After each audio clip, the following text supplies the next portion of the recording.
Well, good morning or good afternoon or good evening, wherever you happen to be on this great old planet of ours. Welcome to another Takeo Tuesday. My name is John Barba, and thank you all for being with us. We're going to talk about a topic that's very near and dear to all of us: flow, head, CV, and you. What it means, why it's important, and how to deal with it in a residential hydronic heating system. Um, if you're a newbie to one of these webinars, I just want to go through a couple of things really quickly. First things first, just so you guys know how to ask a question. I want to make sure everybody understands that on your control panel, you should see a little cartoon balloon with a question mark on it. Do me a favor, press on that, and then you'll be able to type something in. Just do me a favor, just type in hi, hello, how are you? You know, looking good, what a handsome guy, anything like that works for me. That way, you know that I know that you know that I know that you can hear me, number one, and then I know that you know how to ask a question, number two. Okay, excellent, good. Everybody can do that. Sweet. Thank you so much. Uh, that leads me to my next point is please, folks, ask questions, all right? We're going to go along here and type in a question whenever it occurs to you. I'll stop every few slides and uh, and take a gander and answer questions as we go along. And myself and Dave Holdorf, who's with us, I don't know, Dave, can you hear us now, Dave? Dave was having a little hearing issues earlier. But myself and Dave Holdorf from TACO will answer as many questions as you have for as long as you have. We've got a lot of time, so after the presentation's over, please stick around and whatever questions you have, please fire them out. And during the presentation, also fire out the questions that you have.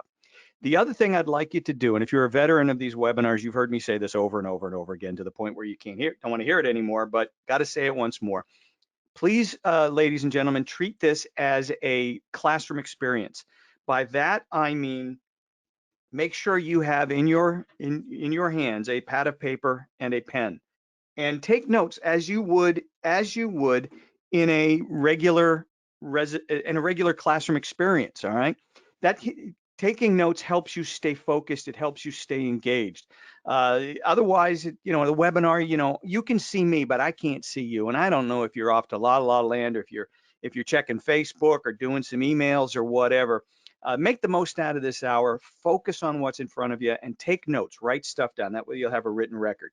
Now, you're going to get an email tomorrow that will have a link to the recording of this webinar, so you can watch it again and as many times as you want.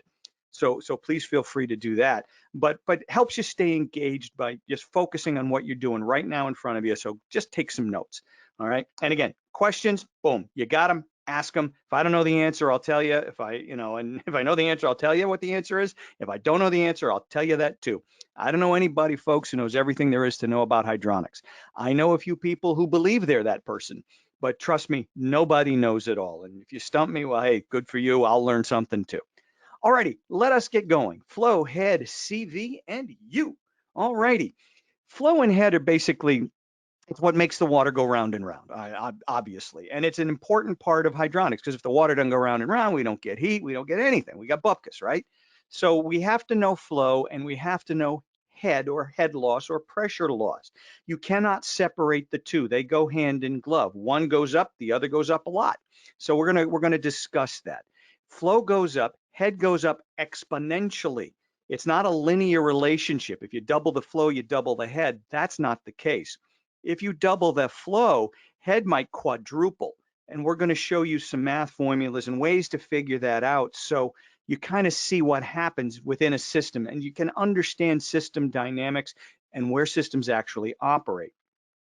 We're going to start off with the basics, just simple flow calculations. If you need to find the flow rate in something, you use this math formula. It's the universal hydronics formula, and it states that GPM equals BTUH divided by delta T times, in this example, 500. Now, we use 500 for heating when we're using 100% water, all right? 100% water. That 500 comes from multiplying the weight of 1 gallon of water, 8.33 pounds, times the number of minutes in an hour, traditionally that's 60 in most parts of the world, times the specific gravity of the fluid, water has a specific gravity of 1, times the specific heat of the fluid. Water has a specific heat of 1 because, after all, it takes 1 BTU to raise 1 pound of water, 1 degree Fahrenheit, 1 hour, yada, yada, yada. 8.33 times 60 times 1 is 499.8. We'll call it 500, all right? If you throw glycol into the mix, different ratios and different brands of glycol will give you different numbers. They have different specific gravities, they have different specific heats, and they have different weights per gallon. All right, so you may put a 50-50 glycol to water solution in for a snowmelt system perhaps, and that might drop the number down to 440 or 435. A 30% glycol to 70% water solution might drop that number to 475 or 480. That will lower your denominator. All right, your BTUs will be divided by a lower number. That means you'll have a higher flow rate required to deliver the BTUs. And if you have a higher flow rate required to deliver the BTUs, you're going to encounter more pressure loss or head loss through the piping system. So more glycol may in fact change your pumping dynamics, if you will. All right. The thing about glycol is there's no industry standard. You kind of have to look it up with each type of glycol that you use. They publish that stuff, but they don't make it easy. It's just the way it is, unfortunately. So our example, we're going to do a single zone of something. It doesn't really matter what it is. It's just one zone of something. And I'm going to make this a big honking zone. If we're talking residentially, this is going to be a really big zone. All right, 30,000 BTUs. That's a good size zone. 30,000 BTUs. That's the calculated heat load. When we do a heat loss of the house. This is the load that we have for this particular zone. 30,000 BTUs divided by delta T times 500. In this case, we're going to design to a hydronics industry standard of 20. 20 times 500 is 10,000. So you can divide anything by 10,000. That's one of the reasons we use 20. 30,000 divided by 10,000 gives us 3 gallons per minute. So my flow rate for this zone is 3 gallons per minute. Big old zone, I only need 3 gallons a minute. All right. Now, that's half of the battle. The other half of the battle is to determine the head loss or the pressure loss. Now, what is head loss? Really, head loss is friction loss, if you think about it. Head loss is friction loss. As that water travels through the pipe, okay, it's rubbing up against the sides of the pipe, it's hitting fittings and changing direction. All of those things add up to friction loss or quote unquote pressure loss. So the piping creates that friction. The circulator has to overcome that friction loss or pressure loss. All right. A great way to think about this, if you grew up in the late 60s, early 70s, and I know one particular person who's out there knows what I'm talking about.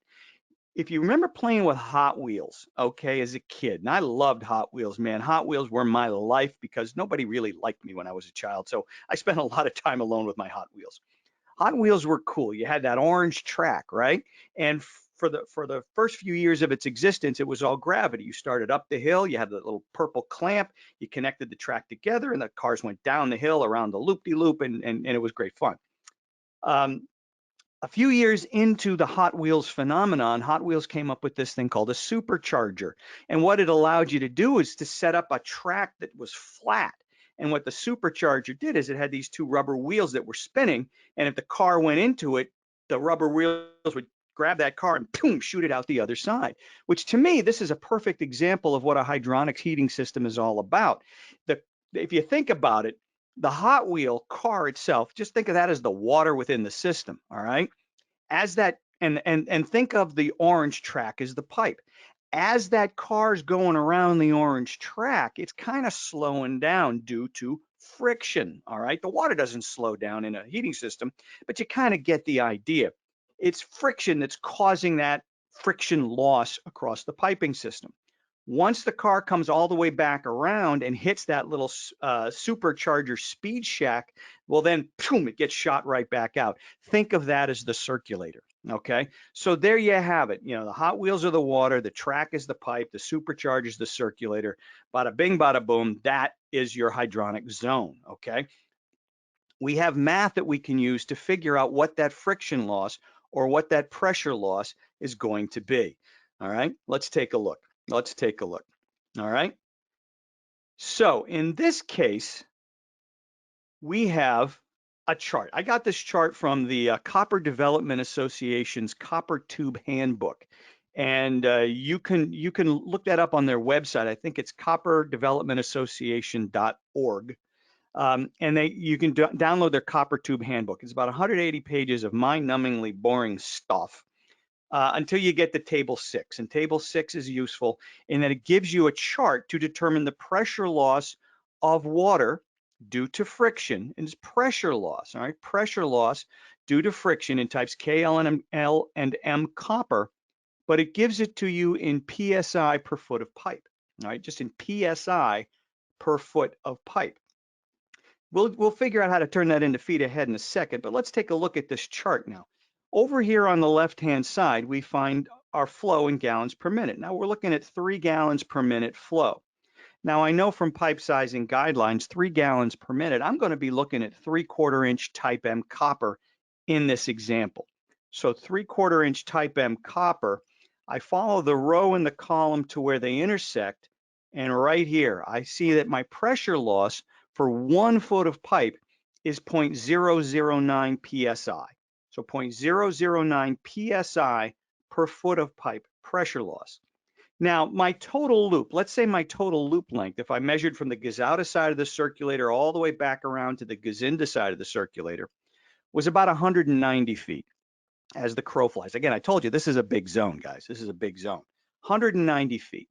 I have to account for fittings and stuff because I can't count them. I'm going to have to allow for them. The best way to do that is to multiply by 1.5. Basically, you're adding 50% to the length of that run to allow for fittings and stuff that's in the way, elbows, T's, etc. For example, a 3/4 inch 45 has the same pressure drop as 1 foot of 3/4 inch pipe. A 90 has the same pressure drop as 2.5 feet of pipe. A full port ball valve will have the same pressure drop as 2.2 feet of pipe, and so on and so on. We can't count them, we have to allow for them. So you multiply by 1.5. If I were to multiply 190 times 1.5, I'd come up with about 285 feet. So that's the number I'm going to use. That'd be the total developed or total equivalent length. So 0.009 psi per foot times 285 feet, that gives me a pressure loss through that piping circuit of 2.57 psi. Now, how do we convert that to feet ahead? Well, this goes back to day 1 of plumbing school. If anybody's got a plumbing license out there, all right, day 1 of plumbing school, the way they taught us is a column of water 28 inches high. A column of water 28 inches high will have a gauge pressure at the bottom of 1 psi. It doesn't matter how big around it is, just how tall it is. So 28 inches high, I'll have a gauge at the bottom. That gauge will read 1 psi. Now, another way of saying 28 inches is 2.31 feet. 2.31 feet. So a column of water 2.31 feet high will have a gauge pressure at the bottom of 1 psi. So what does that all mean? 1 psi worth of pressure drop is going to be equal to 2.31 feet of head loss. Close enough, all right? So to convert psi into feet ahead, I simply multiply it by 2.31. So 2.57 psi times 2.31 feet of head per foot of pipe, I'm looking at just under 6 feet ahead for that zone. Now think about it. 30,000 BTU zone, 190 feet long, 285 with fittings. I'm at just about 6 feet ahead. And we're going to call it 6 feet ahead because, again, this is a heating system. It's not a rocket ship to the moon. All right, it's just a heating system. What's 1/10 of a foot ahead between friends? So I'm going to need a circulator here, gang, that'll do 3 gallons a minute at 6 feet of head in this example. If we were to, and why is that important? Well, that's important because we know we need at least that. But now we have to take into account something else, and now we have to take into account something called a system curve. All right, pump curves we come up with at the factory. All right, we had more flow as in a fixed speed pump. The more flow, the less head pressure differential the circulator can create. So that's this thing right here. As flow increases, the head pressure differential that the circulator is capable of creating decreases simply because it can only do a combined flow and head. More flow, less head, less flow, more head loss, more head pressure differential. That we come up with. The system curve is something different. The system curve is a unique hydraulic fingerprint for every circuit of piping. Every circuit of piping out there in the world has its own unique hydraulic fingerprint. They may be similar, but it's kind of unique, like a fingerprint. But what we can say about a system curve is as flow goes up, head loss or pressure loss goes up exponentially. Okay, like we said earlier, if we double the head, if we double the flow rather, if we double the flow, the head will quadruple. It doesn't go up in a straight line. It shoots up kind of like a rocket ship. And what you do is mathematically you figure out we know one point at that plot. We know 3 gallons a minute at 6 feet ahead. Now, mathematically, I can figure out, well, what would the head be at 1 gallon a minute? What would it be at 2? I know what it is at 3. What would it be at 4? What would it be at 5? What would it be at 6? And so on and so on. I math all that stuff out, and then we go back to, sixth grade math when you were doing charts and graphs, right? You remember that? And you remember thinking to yourself, there's no way I'm ever going to use this crapola in the real world. This is a waste of my valuable sixth grade time, right? Well, today's the day, okay? Today's the day we're going to do this. So we plot the system curve. And again, there's a math formula. I'm going to show you the math formula, then I'll show you an easier way to figure it out. All right. Before we jump into that, I just want to double check here on my question list and see where we're at here for questions. All right. Yeah, www.copper.org says Scott Hellendrong. How you doing, Scott? Good to see you. Glad you're here. Hope all's well with you and your family. All righty. So yeah, okay. No serious questions right now, but we're in good shape. So again, guys, when you have questions, ladies and gentlemen, have a question, just type it on in, and we'll do our very best to answer it. But I want to show you the math. All right, I want to show you the math because you're going to love this. Here it is. Head 1 divided by head 2 equals flow 1 divided by flow 2 squared. Let's try that one again. Head 1 divided by head 2 equals flow 1 divided by flow 2 squared. Hallelujah. Well, we know flow 1 and head 1 already, right? We already figured that out. Flow 1 is 3 gallons a minute. Head 1 is 6 feet ahead. To make this formula work, I simply have to plug in flow 2, and I pick that number. So I want to figure out what the flow is at 6 gallons a minute. Excuse me, I want to figure out what the head is at 6 gallons a minute. I would plug 6 gallons a minute into flow 2, and then head 2 becomes that squirrely little rascal we had to find in algebra known as x. And now we simply solve for x. Again, remember when you thought algebra was a waste of your time? I saw this online the other day. Another day's gone by and I haven't used algebra. Isn't it amazing how this stuff comes back? All right. Well, let's fill in some blanks here, okay?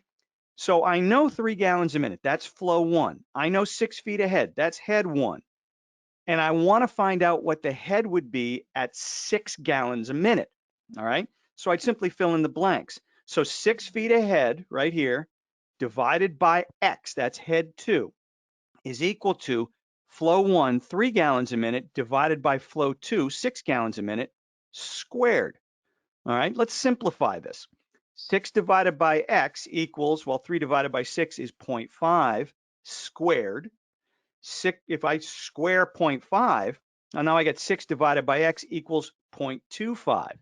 Well, now we have to somehow isolate for x. I got to get x off of one side and get it onto the other so I can isolate for it.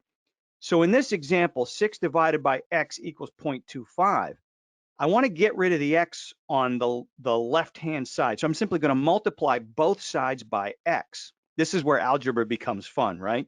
Both sides by x. So 6 divided by x times x is 6. 0.25 times x is 0.25x. Now, lastly, we got to isolate for x. Now we'll divide both sides by 0.25. Oh boy, algebra's fun, right? So now I come up with x equals 24 feet ahead. So at 3 gallons a minute, my head loss is 6 feet. At 6 gallons a minute, I doubled the flow. The head loss is 24 feet. I've quadrupled it. All right. And you would do this math formula for all of the different flow rates that you wanted. So you'd come up with different points on the plot so you can create a system curve. All right. So you could create a system curve. Now, I told you there's an easier way to do that. All right, there is. And this comes from our friends over at Bell and Gossett. This is the system, B&G System Sizer Wheel, the B&G System Sizer Wheel. And I have a replica of the original hand-drawn version of this about 3 feet to my left on my office wall that was handwritten by Gil Carlson, who invented this thing. Gil Carlson is the grandfather of North American hydronics. Scale number 5 on the B&G System Sizer Wheel is basically a way of plotting a system curve. All right. In the white window right here, the white window, you have gallons per minute flow. The upper scale is feet ahead. The way you use this is I know 3 at 6. Okay, line up your known flow with your known head. So that's right here, 3 gallons a minute at 6 feet ahead. Now, the way this is drawn is now I can simply read in either direction and find out the head loss at different flow rates. So if I were to go down here, go to 2 gallons a minute, I'm going to find that my head loss is about 2.8 feet of head. Let's go down to 1 gallon a minute, and I'll see that my head loss looks to be 0.7 feet of head. If I went down to 0, of course, the head loss would be 0. We go the other direction. I go to 4 gallons a minute, I'm at 11 feet ahead. 5 gallons a minute at 17, 6 gallons a minute at 24, and so on and so on. So much easier than doing the math, and it makes this thing very, very simple.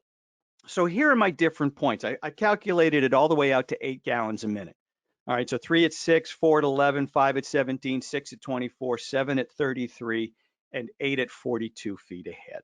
All right, so I've calculated all that stuff out using the system size wheel. It's a brilliant piece of it just does math, these complicated math formulas in a very simple, easy to understand manner, which again, it's a brilliant piece of work, brilliant piece of work. So let's go over here now. Whoops, let me go ahead. All right. And now here's a plot without anything on it. All right. I just want to plot out my system curve. So I just put my different points on the graph. All right. And then what I'll do is starting 0 at 0, I simply connect the dots like so.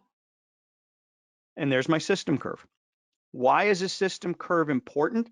Well, the system curve is important because the system, or in this case, the zone, will always, always, always operate where the system curve intersects the pump performance curve, or in the case of a variable speed circulator, the control curve.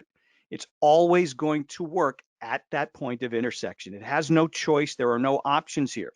I can do an awful lot of work trying to figure out 3 gallons a minute at 6 feet ahead, but the minute I slap a pump on it, the chances are it's never going to work at 3 gallons a minute at 6 feet ahead. Here's an example. All right. So here I have a couple of 3-speed circulators from Taco, the 0010 flat curve service pump, and then the 0015, which is a standard 3-speed circulator. It's kind of, these curves are the industry standard for your normal off-the-shelf 3-speed pumps. The 0015, the B&G NRF 22, the Grundfos 1558, throw a blanket over them. They're almost exactly the same pump with exactly the same curves. Maybe a little leeway one way or the other, but not much difference. As you'll see, 3 gallons a minute at 6 feet ahead. I'm right here. I want you guys to answer me in your question section. Answer me honestly. If I told you you had a zone, a 30,000 BTU zone that was 190 feet long, how many of you would have been okay setting your 3-speed pump at low speed? I want some honest answers here. Would you have been willing to, without doing the math, would you have been willing to to just set that thing at low speed and walk away? Because from the looks of this, low speed is just fine, right? Low speed's just fine. Low speed, in fact, is more than enough.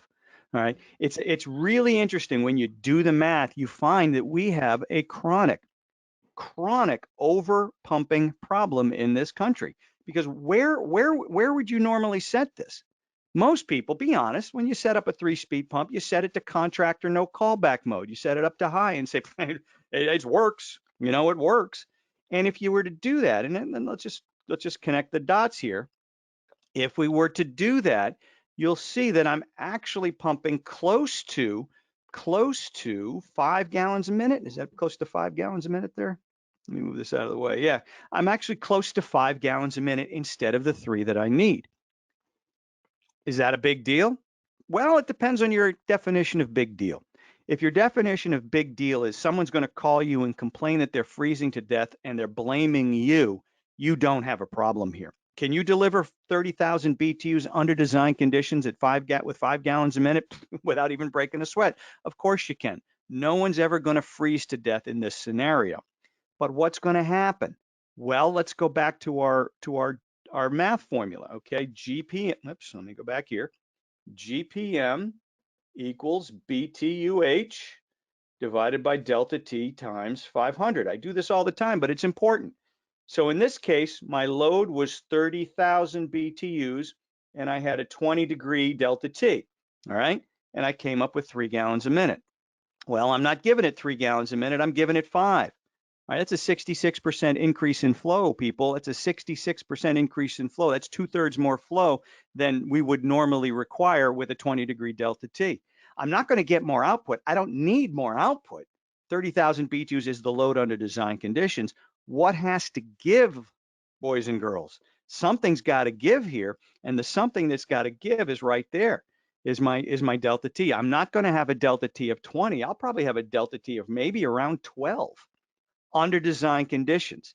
So the water might be going out at 180, it comes back at 168, or maybe it's going out at 140 with a mod con and coming back at 128. That higher return water temperature does what to a boiler? Fill in your answer. See what you think. I mean, and that's the best. And here's the thing, gang, it's the best it's ever going to see. This is the best it's ever going to see. Short cycling, absolutely. Absolutely. In James House, you're absolutely right. 30,000 BTU load already has a heck of a lot of fudge built into it anyway. But let's pretend it's normal. Let's pretend we're dead on in this example. Let's go to 50% load. All right, 50% load, that's 15,000 BTUs. That's going to drop to a delta T of 6. All right. What about 1/3 load? 1/3 load is 10,000 BTUs. We're going to be less than a 5-degree delta T. And the reason I went with 1/3, people, is historically speaking, 50% of the normal heating season is spent at 1/3 load or less. Whew. Talk about short cycling. Talk about short cycling. Ay, ay, ay. That's trouble. That's trouble. And we're killing the efficiency of systems. That's the problem with overpumping. We're killing the efficiency of systems. And don't think just slapping a variable speed pump on this is going to solve the problem, because it may not. All right, it may not. It depends on how well you set up the variable speed circulator. And no, they don't think for themselves. All right. You don't just press a button and it automatically figures everything out for you. That's not how they work. You do have to know what you're doing. All righty then. That's the basic flow and head. Now I want to throw this notion called CV at you. CV is really the same thing as we've been talking about, only just a little bit different. It's the interrelationship of flow and pressure loss. In this case, we're talking about a piping component like a valve of some kind, whether it's a zone valve, or the example we're going to use here would be mixing valves or tempering valves. CV is actually stands for flow coefficient, all right? And it's a relative measure of that valve's efficiency to allow flow through it, all right? And it's based on 60-degree water, but we're going to just, again, we're not building a rocket ship here, so the number's going to be workable no matter what. Just understand where that it'll be a little bit less as the water gets a little warmer. But it's the flow rate of 60 per degree water needed to create 1 psi of pressure drop across that piping component. For example, if I have a valve with a CV of 5, that means it takes a flow rate of 5 gallons a minute through that valve in order for that valve to impart 1 psi worth of pressure drop, or 2.31 feet of additional head loss. Now, just like what we did before, however, if I had a valve with a CV of 5 and I decided to flow 10 gallons a minute through it, it's not 2 psi of pressure drop. It's going to go up exponentially. All right, it's going to go up exponentially, just like what we did earlier. So it's not a linear relationship, is basically what I'm saying. And there's a math formula. Lucky you to figure it out. But also, fortunately, a lot of folks, ourselves included, we will put a chart in the instruction sheet that'll tell you at different flow rates what's the head loss through a mixing valve. The kicker is you got to look at the instruction sheet, but it's there. It's all there. All right. Just in case you wanted to know, here's the math formula. The known flow divided by the CV rating of the valve squared times 2.31 equals your pressure loss in feet ahead. So for example, if my flow is 6 and the CV is 6, 6 divided by 6 is 1, 1 squared is 1, 1 times 2.31, that's 2.31 feet ahead. So that's kind of an easy way to plug in some numbers there, but you get the idea. All right. So why do we care about CV, and how do we know it adds additional head, and where do we got to look out for it? Right here, peoples, right here. when we're talking about mixing valves, whether it's for, for radiant systems or any kind of hydronic, whenever we're adding some sort of a mixing valve, we do have to be cognizant of the CV of the valve, and that has to be added to the CV of everything else that pump's got to deal with. All right, it has to be added because that pressure drop can be severe. And here's an example. All right, here's an example. Let's say I'm doing a radiant system. Okay, I got this nice little radiant system here, and I've figured out the flow rate for this manifold, and it's 6 gallons per minute. And I figured out the head loss through the worst case loop on that manifold, and it's 5.5 feet ahead. So just at that manifold, I need 6 gallons a minute and 5.5 feet ahead.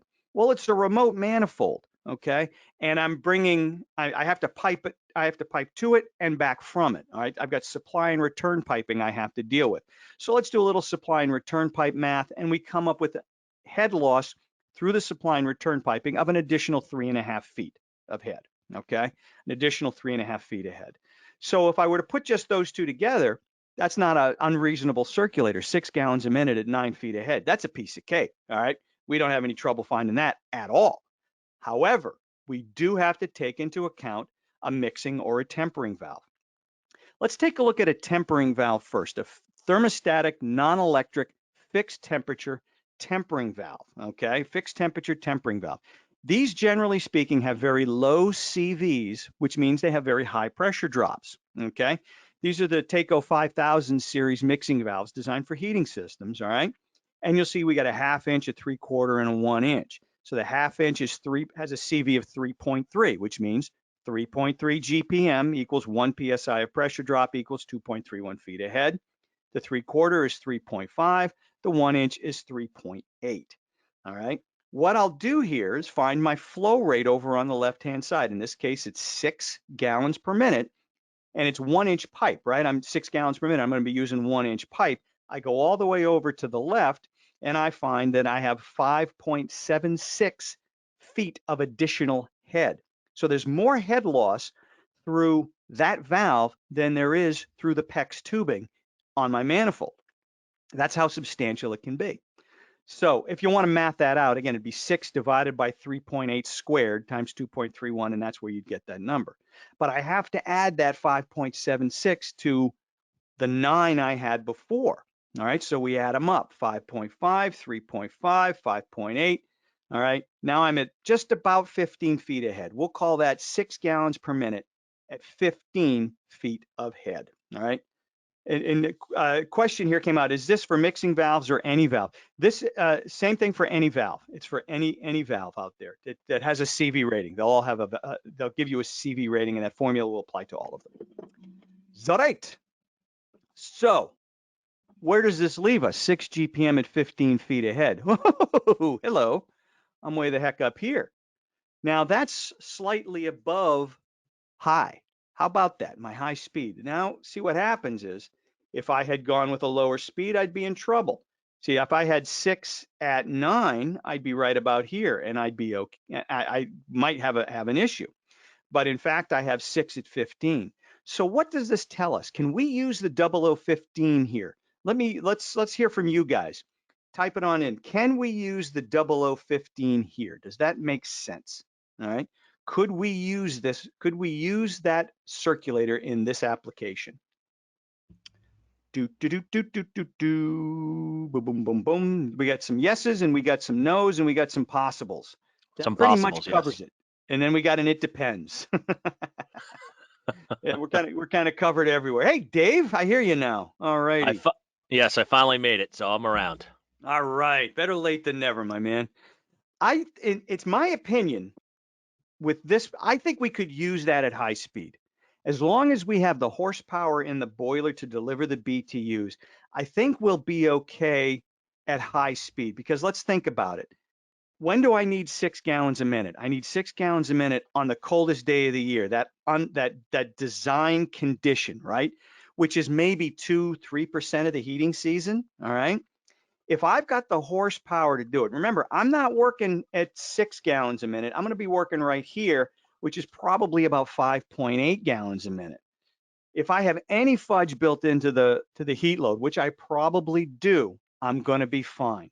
If I don't, say everything is dead on accurate, if there's no fudge whatsoever and I'm still here, if I've got the horsepower and the boiler to cover it, the worst thing that's going to happen here, the absolute worst thing that's going to happen is my delta T might be a little bit wider once I hit those design conditions. So say I designed this radiant system, and radiant's usually designed to a 10-degree delta T.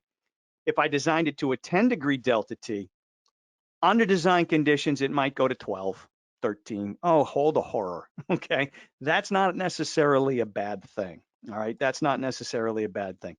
98% of the heating season, you're going to be fine. 98% of the heating season, in fact, your delta T is going to be smaller than 10. That 3% of the heating season, it's going to be a little bit wider than 10. That's just the way it goes. So it's not necessarily a horrible thing. It's not necessarily a horrible thing. I think you would be fine in this situation. Now, if I needed to be way the heck up here, we might be having a slightly different discussion.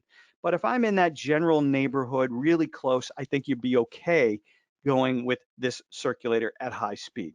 And the same thing applies if we were to look at a variable speed circulator, but we wouldn't be setting it up in variable speed. This is the 0015E3, a 3-setting delta P circulator. My low and my medium settings are constant pressure delta P. My high setting is full speed, fixed speed. So I'm kind of in the same boat here. All right. If I connect my dots, right, under design, I'm working here like all the time.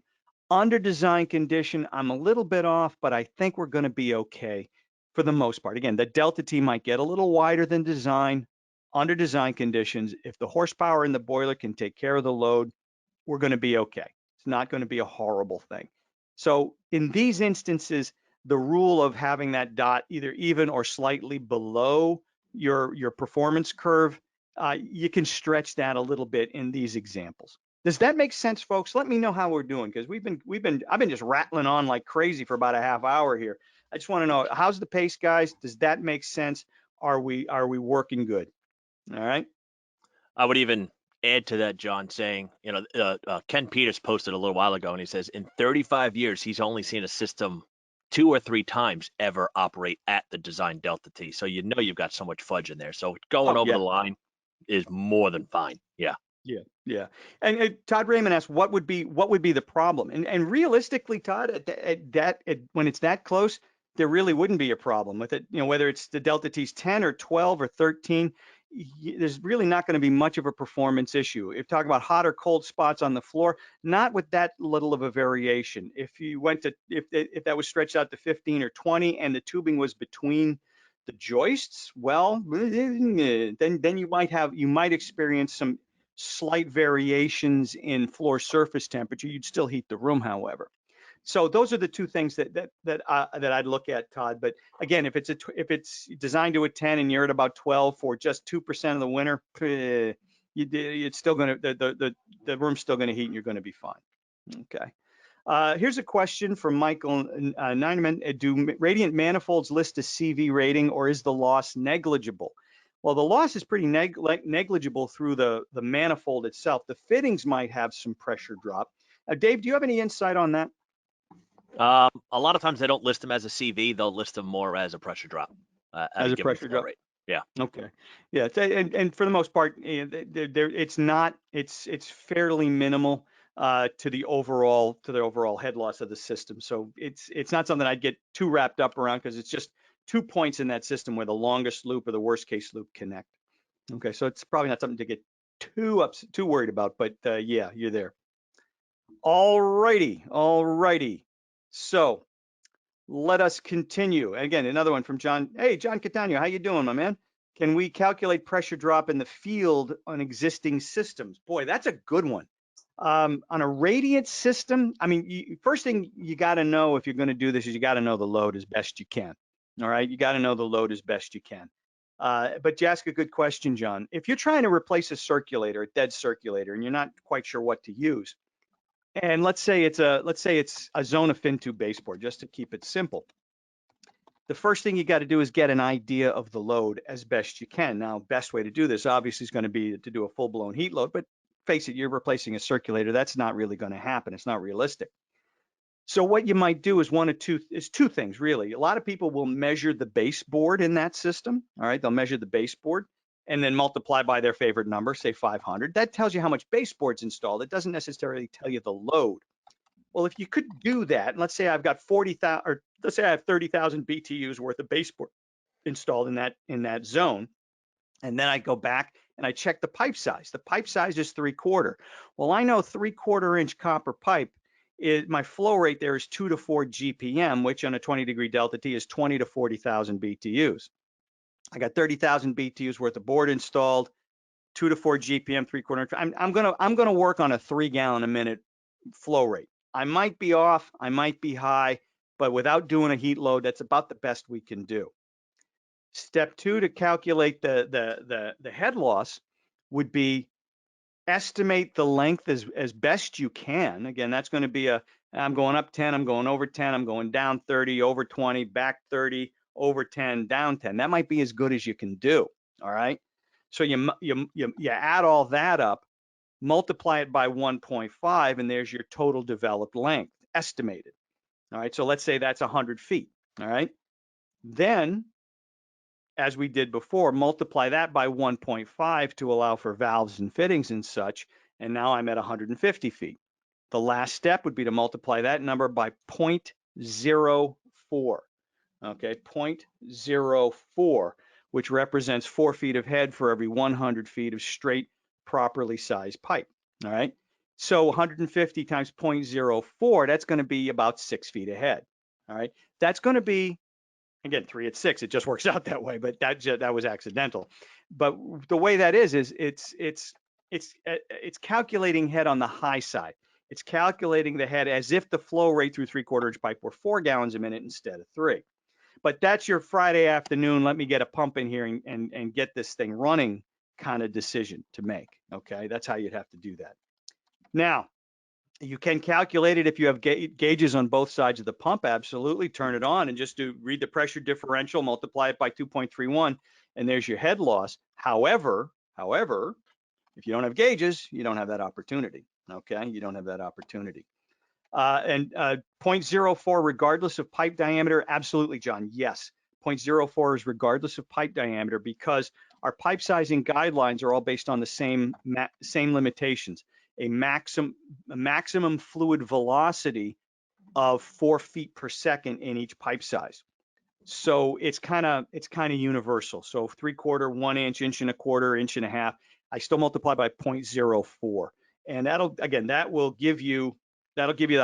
it to you on the high side, basically.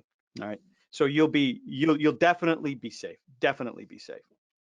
All righty. What do we do with a vertical run of pipe in calculating head loss? Excellent question from Omid. Doesn't matter. Doesn't matter. In a closed loop hydronic system, we don't worry about how high up we're going. All right, because we've already taken care of that with our static fill pressure. The system's already filled and pressurized. The circulator doesn't have to lift the water up to the third floor in a home because there's already water there. Basically what you have is a big circuit. It's a closed circuit. And what goes up has to come back down the other side. So really what you do here is you don't have to calculate how high up we're going, just the length of the run. Okay. I don't have to worry about pushing the weight of the water up because I have the same amount of water coming back down the other side as a counterbalance. All right. Think of the circulator. This might help you, Omid. Think of the circulator as a motor on a Ferris wheel. All right. If I'm sitting on a Ferris wheel, that motor on the Ferris wheel doesn't have to lift me up because there's some other dumb fat guy on the other side going back down. All right. It's kind of a counterweight. All the motor on a Ferris wheel has to do is basically overcome the friction loss of the bearing assembly that holds the Ferris wheel to the frame. It doesn't have to lift people up because they load those things carefully. Okay. So yeah, we don't have to worry about how high up we are. All right. Very good, very good, very good. Okay. All righty then. Now let's take a look at a valve with a higher CV rating and see how that changes things. This is the Taco I valve, and it's a motorized 3 or 4-way mixing valve. You can get them 3-way or 4-way, and it's a motorized valve, 24-volt valve. And this particular model actually has an outdoor reset control built into that little green box there, that little green controller. has an outdoor reset control built into it. You just connect it to a sensor outside, a sensor on the radiant, and bada bing, you're good to go. We have an outdoor reset control instead of a fixed temperature. And we also have a higher CV rating, in this case of 4.5. So in this example, let's do it this way. We have 6 gallons a minute. We'll use the 1-inch model. That's 4.1 feet ahead. So now we're back. Now we're looking at, oops, excuse me. Now we are looking at just over 13 feet ahead, just over 13 feet ahead. Instead of the 5.76 of the tempering valve, we take that sucker out, put this sucker in. We've gone down in head to 4.1 feet and about 13 feet ahead. Now we don't even worry about it. We don't even worry about where we are. That high speed will more than handle it. All right, that high speed will handle it. And I get outdoor reset control on my radiant system. So the water temperature will change based on how cold it is outside, which is cool. Even if you're using a ModCon boiler, a lot of people don't think about using a outdoor reset control for a lower temperature water on a ModCon. Let's say I've got a 2-temperature system. I got some high temperature radiators over here and some low temperature radiators over here. A lot of guys will say, well, I'll just try to fudge it so they're both the same temperature so I don't have to do anything and just run that boiler at one temperature, which is fine. But what if you let the boiler do the high temperature stuff and then you added reset on the low temperature stuff? What benefit do you think that would bring to the boiler? All right. If I'm resetting off of the reset, wouldn't that mean I'm bringing even lower water temperatures back to the boiler from the radiant side? And doesn't that mean the boiler would really like that? Don't you think it would reward you with some more efficiency? So that's something a lot of people don't think about doing, but resetting off the reset does make a ton of sense in that type of a situation, okay, in a 2-temperature or multi-temperature situation. Now, again, same thing happens here with a variable speed circulator with the 0015E3, and you wanted to set it to high, and there you go, you're fine. That'll work just fine. It'll be a fixed speed circulator, but it'll work right there, and you're pretty much dead on, all right, which works out very, very nicely. And there's other options as well, as we'll look at momentarily. Now, I want to go one more step with you and go with a 4-way valve.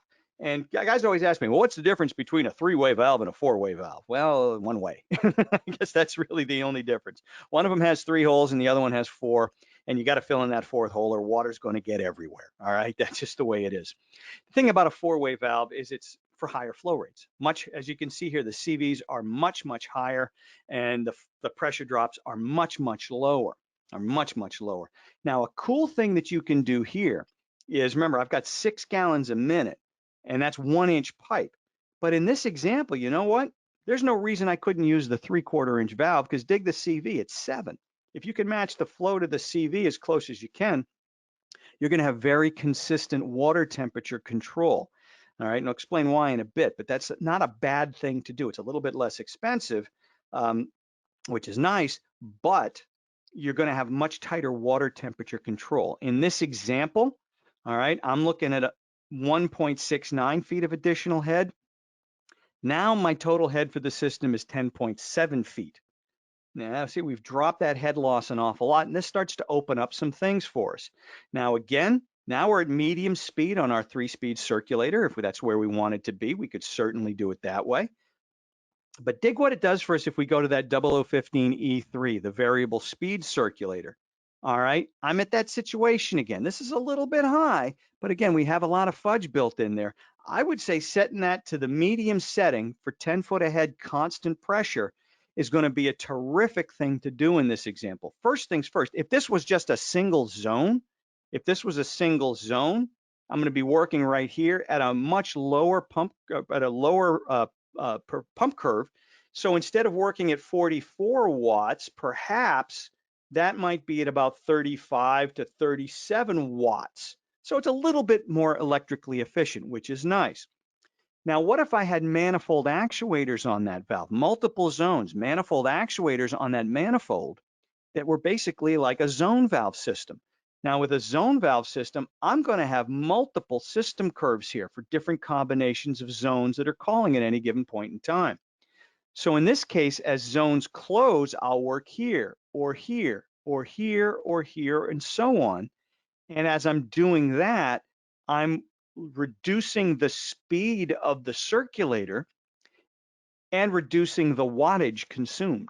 So now I have variable speed action going on with a variable speed circulator. With a delta P pump, if you use it as a zone pump, it's not a variable speed circulator. It'll find its happy spot and that's where it'll work. Not a bad thing at all, but it's not varying its speed while it's operating. It's just going to operate at a fixed point. With manifold actuators, which are like zone valves, it'll vary its speed as those things open and close. So I have a benefit there. If I wanted to take that one step further and work with a delta T variable speed circulator, meaning a circulator that'll vary its speed to maintain a specific delta T within the system, well, now I have a pump that's going to be working right around here. And again, maximum speed here is 59 watts. So that might be at about 40 watts thereabouts. But here's the thing with a delta T circulator. Not only will it vary its speed as zones open and close, it'll also vary its speed as the weather changes because the load changes. Remember, GPM equals BTUH divided by delta T times 500. Well, the BTUH load will change as zones open and close, obviously, but the BTUH load also changes as it gets colder outside or warmer outside. So as it gets warmer outside, my load goes down.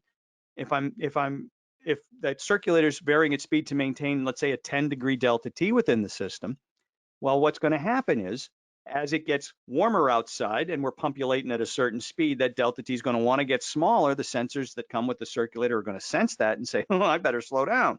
So as it gets warmer out, the pump will go slower and slower and slower. Also, as zones close, it will also go slower and slower and slower, or faster and faster and faster zones open up. So you got kind of a double whammy here in terms of variable speededness. So VT2218 is an excellent option for this type of a system as well. Whew, boy, we did that on overdrive, didn't we, guys? That was pretty wild, man. That was pretty wild. And I so wanted one of these. My parents would never buy me one. They said they were too expensive. I had miles and miles of orange track, but I only could make it go downhill. They would never get me one of those superchargers, and I was bumming. All righty. Oh, it reminds me, I wanted to go back to something here on the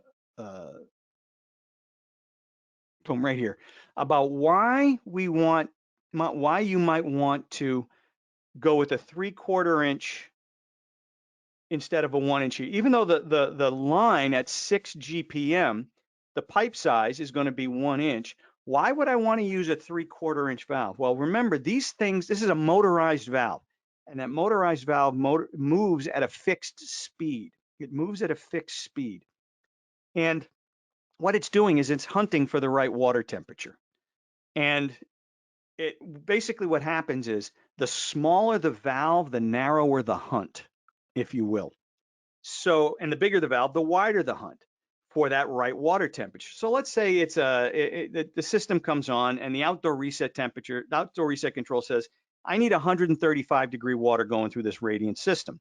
Well, okay, the brain says I need 135-degree water. It checks the temperature in the pipe going out to the radiant system. It says it's only 100. Well, I better open up. So if it's a really wide, a bigger valve with a wider hunt, it's going to start to open up. It's going to go start to open up, and it's going to allow a rush of really hot water in, and maybe a rush of 180-degree water in. The sensor's all of a sudden going to say, hey, wait a minute. It's like 160, 170 degrees in here. It's too warm. Close that valve. And the valve's going to say, okay. It's going to close. We're going to pinch it off. It says, well, now I'm down to 105. Open up. It's going to keep doing that until we get to that desired water temperature. If I use a smaller valve and narrow that hunt down, I'm going to get to that temperature a little bit more quickly. Best analogy I can think of is in basketball. Who brings the ball up court? The 7'4" center or the 6'3" point guard?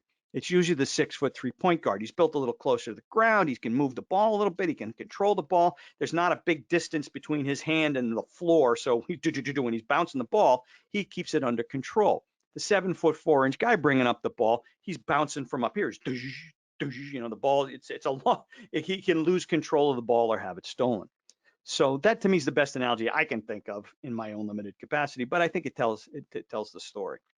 So boy, this was like this was a session on that was supercharged. Pardon the pun. Guys, what questions do you have out there? So let's see what's going on. I we had a lot of people on here. I hope this has been a good program for you. Any questions you have, please shoot them out here. So let's see. Why is every fill valve factory set for 12 psi? It seems high, asked Nicholas Park. That's a really good question.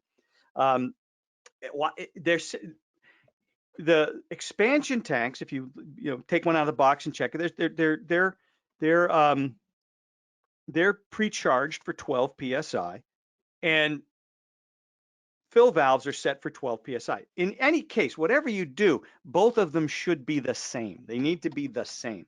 But why 12 psi? Well, think about it. 1 psi, column of water, 2.31 feet high.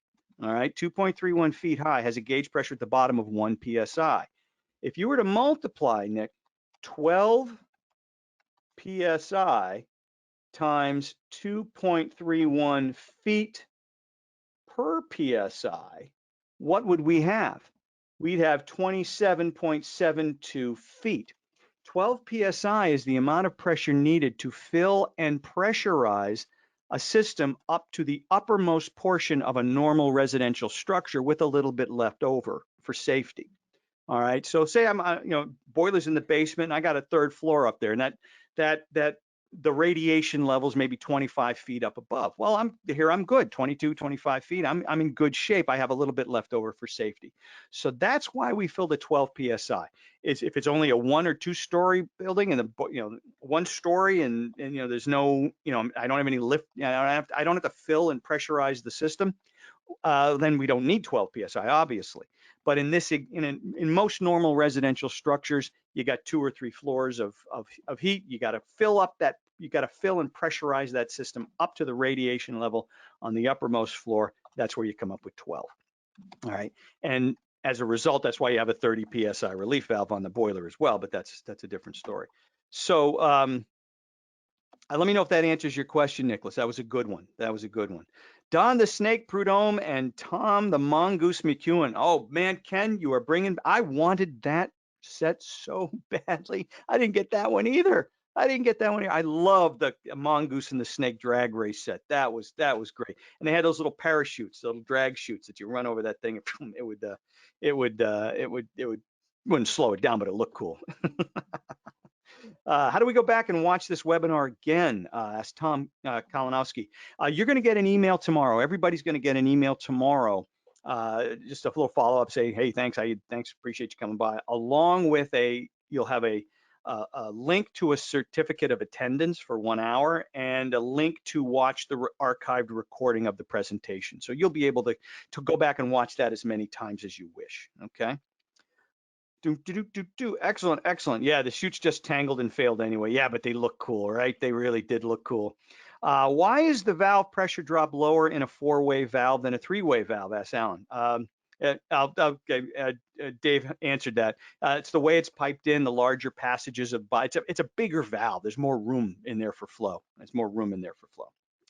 Very good. So we got a lot of good questions here. Speaking of a Delta T circulator, which operation has priority?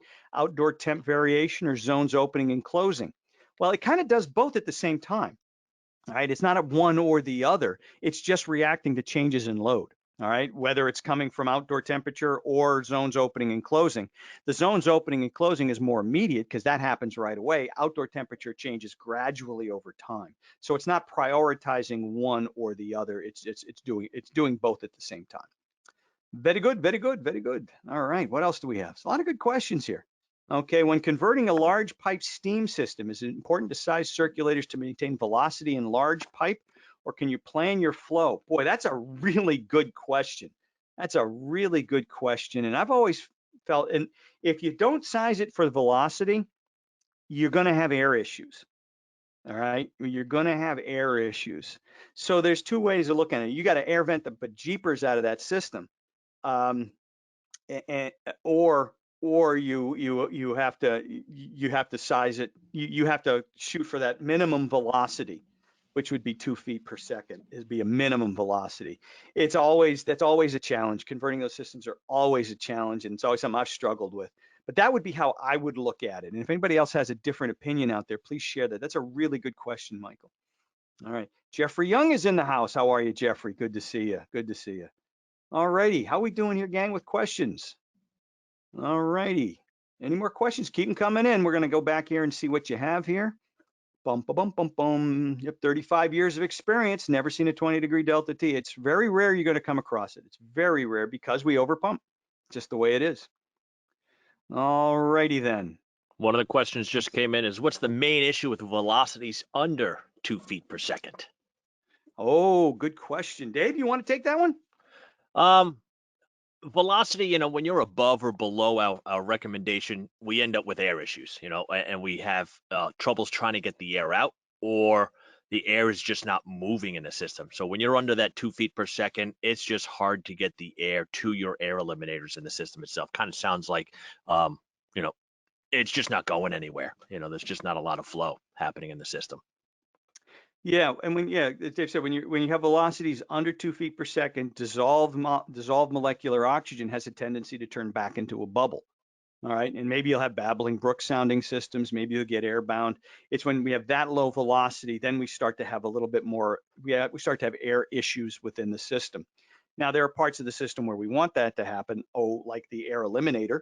Okay, that's a big open space in the piping. The velocity slows down. Dissolved oxygen comes out of solution, and the air remover gets rid of it.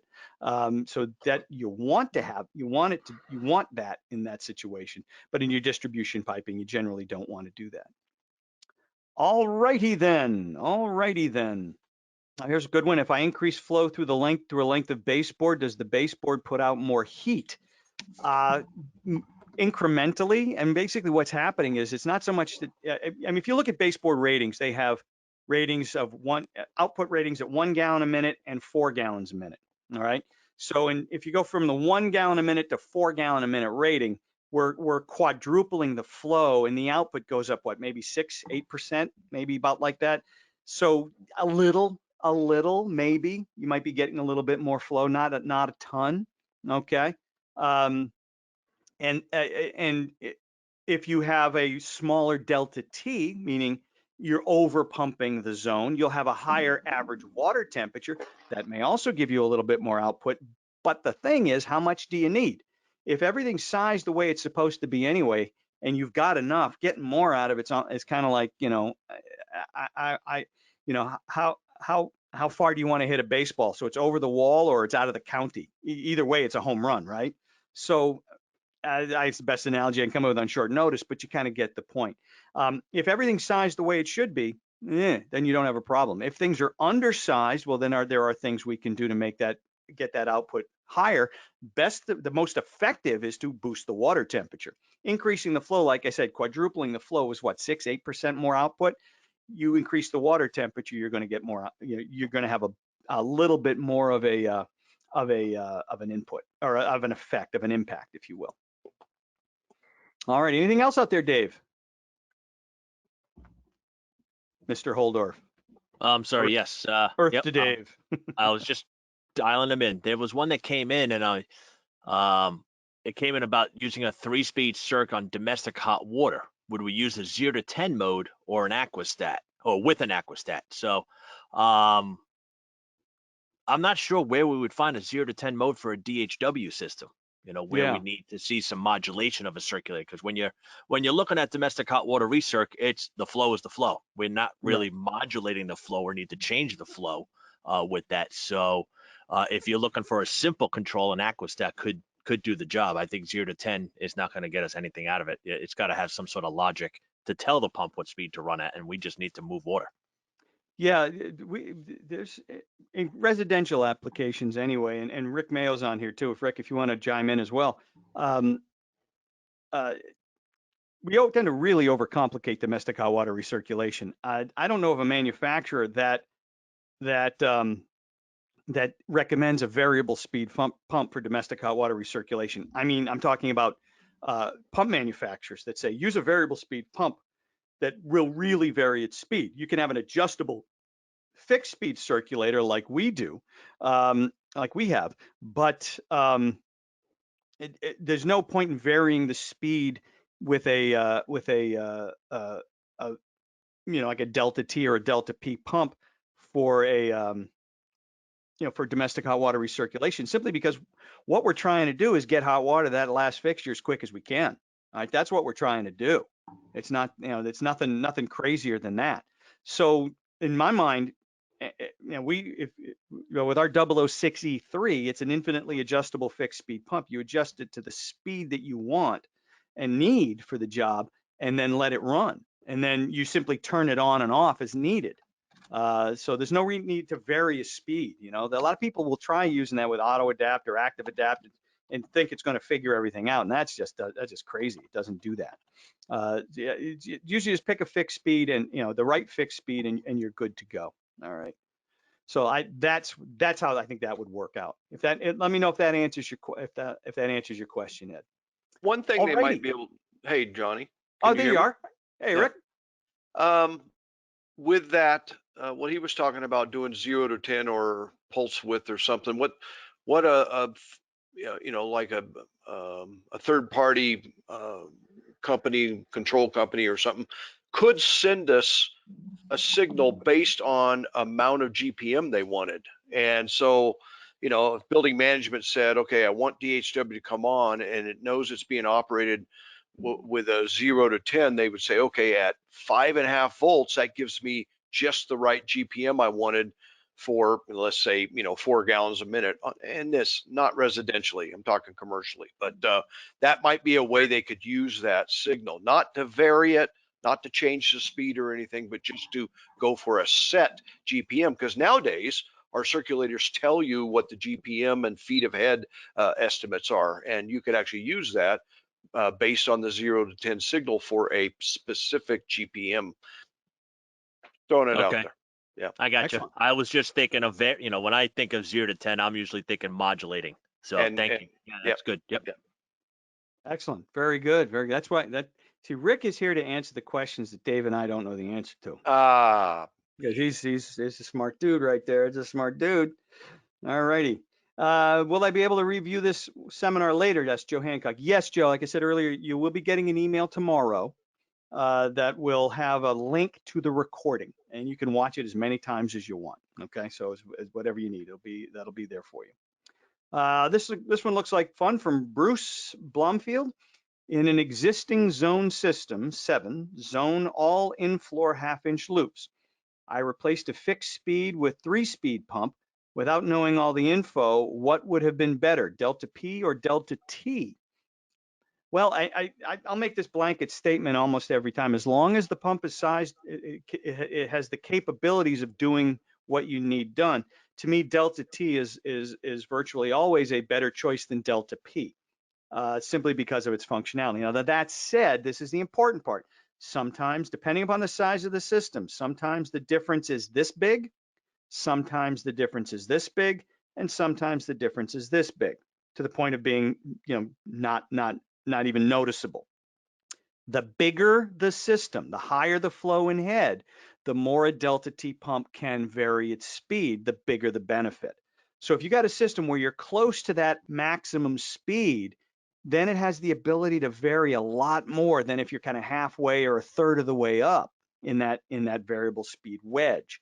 The smaller the system, the less variable speediness you're going to have, the more it's going to run as a fixed speed 9-watt pump at its minimum speed, and it has a minimum speed. So the smaller the system, the difference between the two starts to get smaller and smaller. Now it's a value judgment that you make. Is the value of the higher price Delta T pump worth it for this job? Tomorrow's job, it might be. The day after, it might not be. So you got to make that call. And my the litmus test I use is how big is the system? All right, how big is the system? There are people that use Delta T pumps as replacement pumps for almost anything, figuring it'll size itself, and it sort of kind of does, but it can't really sell it that way because it's not entirely accurate. But if you're at a 20-degree Delta T, it's going to find a happy spot. Now, whether that happy spot's way up high or way down low, you don't know.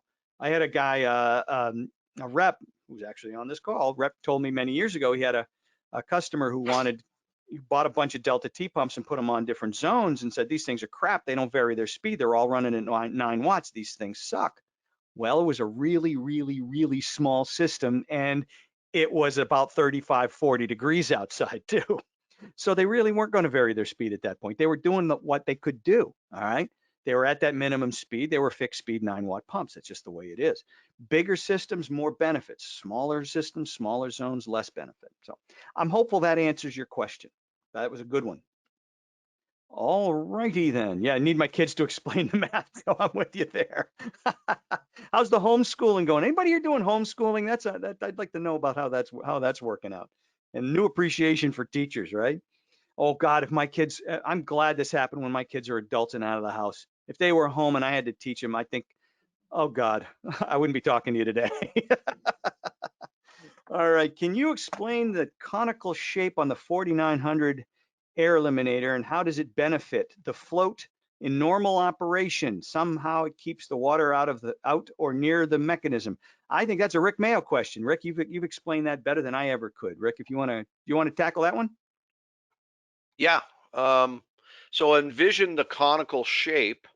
And when we come together at the top, it takes the distance from where the float assembly is and makes it farther away from the water than if it was squared up. Okay, so if it's squared up, the edge of the water is closer to the mechanism. As we make it into a triangle or a conical, it keeps it farther away, less likely to get debris up into that little shutoff assembly, the little needle valve that actually shuts things off when the valve comes up. So that's how I understand it, and hopefully that helps. Very good. I knew that's why I bring you. That's right. These two guys, I got to tell you, these two guys just been doing yeoman's work on behalf of TACO and on behalf of you guys over this COVID-19 quarantine business. As a group, I got to tell you, as a group, we're going to hit 10,000 people trained this week. It's going back to the end of March. 10,000. Now a lot of them have doubled up. I understand that. But that's just a massive number. And these guys have been just working like crazy, as well as our commercial team, Brett Zerba and Rich Medeiros, have been working like crazy to stay in front of you guys and help you out and take advantage of the time that we have to kind of share some information and hopefully, share what we've learned and share what we know. So it's been awesome. And I just want to say publicly to you two guys, thank you. You guys been awesome. It's really been terrific. Really been terrific. All My righty. pleasure. Well, very good. Mine too. All right, it's about almost 1:15. Let's see. And so with that, we're going to just kind of flip all the cards here. And Anthony, maybe we'll discuss that offline if you don't mind. We'll talk about that one offline. But any other questions? All right. Omid, thank you. Really appreciate it. Enjoy TACO After Dark. Hey, don't miss TACO After Dark tomorrow night. Go on to Facebook, TACO's Facebook page. You'll see a link. Go to my LinkedIn page. You'll see a link to sign up for TACO After Dark tomorrow night, Part 8, the ModCon extravaganza. We're going to talk about piping ModCons and pumping ModCons and water temperatures and buffer tanks and all kinds of really cool stuff. So you're not going to want to miss Part 8 of TACO After Dark tomorrow night. And Lord knows what's going to happen once the sun goes down, because I don't know about you, when the sun goes down and some adult beverages are imbibed, these things get crazy, man. I'll tell you what, they get crazy. And if you want to see Dave Holdorf in an ascot, it's something to see. It's not something you will forget. Yes, Dave does get pretty freaky on TACO After Dark. Seeing Dave in an ascot, you may need someone to rock you to sleep that night. It's going to be that kind of. All righty, folks. Hey, thank you all. Geez, there's still 267 of you on here. Well, we're dropping like flies, but thank you all so much. Last call for questions. Anything else you got? Valium is recommended, says Rich McGrath. Absolutely. Oh, come on. Hey, all righty. Well, again, thank you all. Enjoyed the session. I hope it was useful for you. But really, thanks a lot. Really appreciate your time. Have a great day. Stay safe. And if you can get outside and enjoy the nice weather wherever you are, please do so. Gordon, one of the things I've come to appreciate is a nice day is really worth a lot when you're kind of stuck at home. So Excellent stuff. Thank you all for being with us. Thank you, Dave. Thank you, Rick. And we will see you all again on You got it. Take Tuesday. Take Enjoy. care.